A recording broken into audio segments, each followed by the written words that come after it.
Welcome to the France 24 Observers. As you know, this show is based on our network of observers, ordinary people around the world who tell us what's going on through their eyes.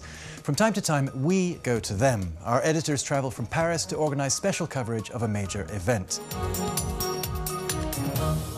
This week, it's the election in Senegal. President Abdoulaye Wade has been in power for 12 years. His election back in 2000 was a victory for African democracy. But since then, he has angered critics by seeking a third term, despite a constitutional limit of just 2 terms. The courts ruled in his favor and a first round of voting has been held. Our special team of observers has been watching events closely. They've been following Senegal's lively blogging scene and what's being said on Twitter and Facebook. They've also been fanning out across the capital, Dakar, to meet Senegalese who aren't online. We begin with Medoun Fall, who tells us how he spent Election Day. The voters started showing up at the polling stations very early. At 7 a.m, there were already a lot of people. The problem was the staff, the people supposed to be running things, representatives from different parties, and the people supposed to run the voting. Voting ended up starting around 8:30 or 9. It was supposed to start at 8. We were afraid it wasn't going to happen at all, though, or at least that things wouldn't go smoothly. But everything went well. The voting was calm and orderly. There were no problems. The only complaint was that things went slowly. Our next observer had an election day that was not so calm. His name is Pape Lo, but he's better known by his Twitter name, Boombastic PLO. Pape Lo's day was a little more eventful because he was with the president. Mr. Wade had a less than enthusiastic welcome when he went to cast his vote. We waited for an hour, maybe an hour and a half. Then I heard sirens, and I figured it must be him. Things got crazy. There was a crowd. People were pushing and shoving. It wasn't the kind of festive occasion you normally have.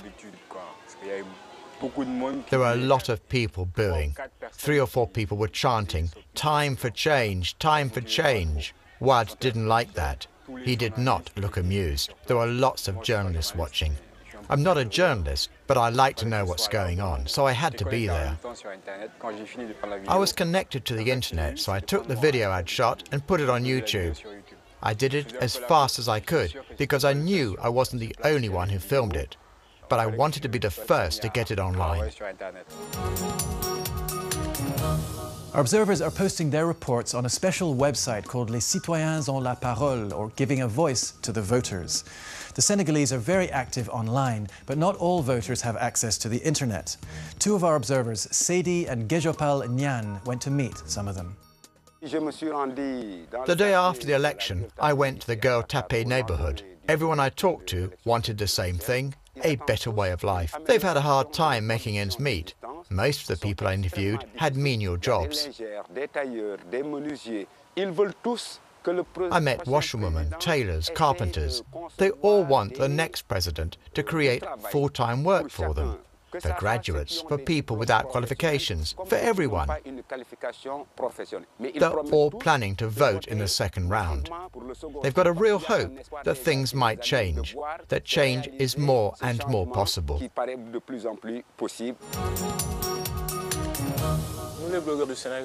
The bloggers in Senegal decided to create a special website to follow the campaign. We call it Sunu 2012. It means Our Senegal 2012. We created a hashtag for Twitter too, to put together all of the information that was online about the election. I found a parody site that claimed to belong to President Wade. I got in touch with the site's author.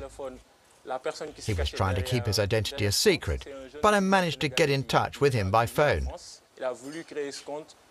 He was a young Senegalese guy who lives in France. He created the site so he could make jokes about President Wade's electoral promises. Some of them were hysterical. Now here's a look at some of the other citizens our observers met this week. First off, Aruna. He told us about the poster war during the campaign. In the capital, Dakar, supporters of the various candidates took their rivalry to the walls of the city, scribbling, destroying, doing whatever they could to subvert the message of their opponents. It may look like street art, but it's just plain old politics. Next, Awa Sheikh. She went out into the street to fact-check things she was reading online. One of those that certain political parties were paying poor Senegalese to show up at their rallies to swell their numbers. Awa went into one of Dakar's outlying neighbourhoods where this was supposedly going on. The locals told her, yes, they'd seen it happening. The going rate, they said, was 1,000 to 3,000 francs. That's less than €5. But they told her they would never accept money themselves. One man said he would never sell his conscience. I may be poor, he said, but I have my dignity. That's it for this special edition of The Observers. I'd like to thank our radio colleagues at RFI who participated, but above all, our hardworking and dedicated observers in Senegal. You can continue to follow their coverage on our special site, senegal.france24.com. It's in French only, I'm afraid. See you next time.